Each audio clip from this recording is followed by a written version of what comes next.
লগা বলে, কেউ কচুরিয়া বলে, আমরা তো কচুরলতি বলি।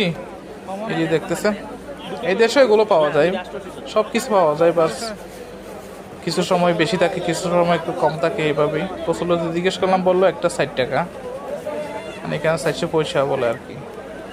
তো আমি বললাম ভাই দুইটা নিলে 600 হয় না? বললো যে না ভাই এগুলো দাম বেশি, এগুলো পাওয়া যায় না, বাস আমরা আনছি, এখানে পাওয়া যায় না। তো নিলাম, দুইটা নিলাম, বললাম ভাই দেন, দুইটা দেন। সে কিস নিতেছে নেওয়ার জন্য, দুইটা নিলাম, 8 টাকা দিলাম।